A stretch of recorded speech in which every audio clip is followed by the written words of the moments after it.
latest headlines from North Korea are alarming to say the least. Every week, they make a new threat to the United States and its allies, reminding them that they are the most dangerous little dictatorship. Although they have been doing these threats for decades, the assumption that they now have the ability to nuke their neighbors and a few years away from hitting the US has put them at the top of the world danger list.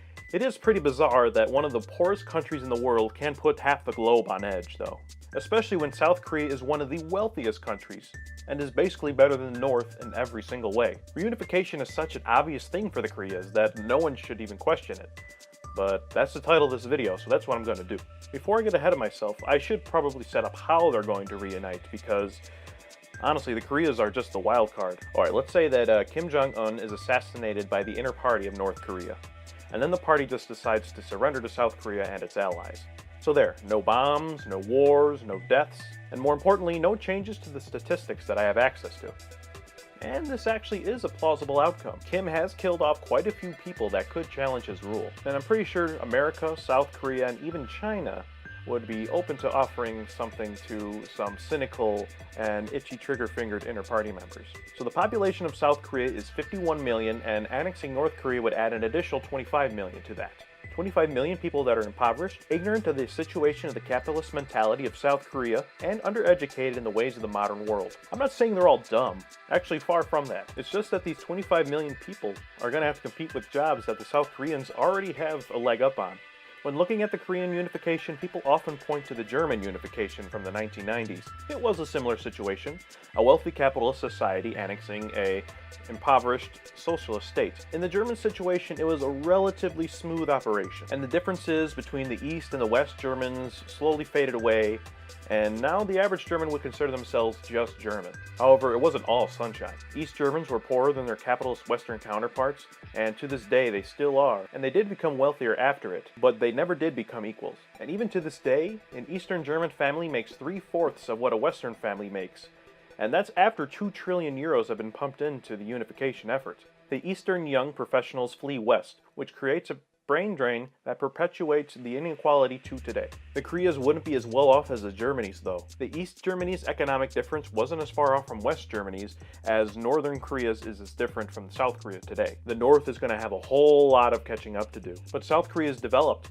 and creating new industries that the North can benefit from is going to prove a little more difficult than normal. The North does have resources, however, and it's not like coal cares which economic institution is harvesting it, but resource extraction can't employ the millions of North Korean soldiers that are going to have to find something else to do. But you may say that South Korea is growing like mad, and it must have some space for the Northerners. Well, yeah, but there are two problems with that. The first one is that South Korea isn't going to make millions of jobs anytime soon. And the second reason, which is a bit more serious, is that Southern Koreans aren't that fond of Northern Koreans. They tend to view them as ignorant and untrustworthy. So let's jump back to the Germanys. Although they were divided as well, they weren't as isolated as the North and South Koreas. Germans were occasionally permitted to visit the other side of Berlin, and sometimes even the other side of Germany. On top of that, Germany united over 25 years ago.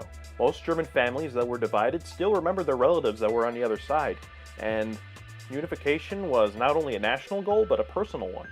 But Korea's been divided for 70 years. For the few remaining people that still remember the relatives on the other side, they're pretty elderly, and their descendants are going to have little interest and connection with each other. Honestly, the alienation is the biggest hurdle to overcome. A successful unification is going to require both cultural and social bonding along with bureaucratic. The South Korean government has put policies together to bridge the gap between North and South, and they probably are going to have a lot more when they do reunite, but it remains to be seen how much the Southerners are going to embrace them. And what of the Northerners? They should be more accepting due to the fact that they're going to have abundance to food and wealth, but it probably won't be all rosy for them. Many of the defectors living in South Korea and China say that they feel burdened by the fact that they constantly have to worry about money, and how it's the only thing that Southerners care about. And they also say that the capitalist world is more stressful, even though they live in 1984. The book. But again, it's also the date. Now, I will say that these people live in a place that's so foreign to them, it's like another dimension, and they are often cut off from their friends and family forever.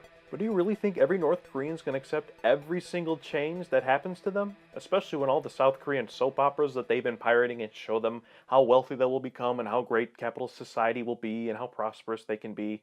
When the reality hits them that they'll still be making much less than this typical Seoul resident, if they can even find a job after the unification. It's going to take a lot of effort from the citizens and the government to truly have a successful unification. It's going to require trillions of dollars and opening the mind of basically every Korean, and it will still take decades for the North to catch up to the South.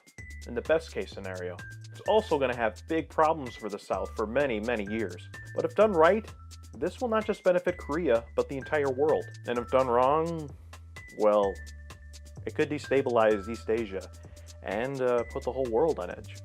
Thanks for watching my video. If you enjoyed what you saw, please like, share, and subscribe.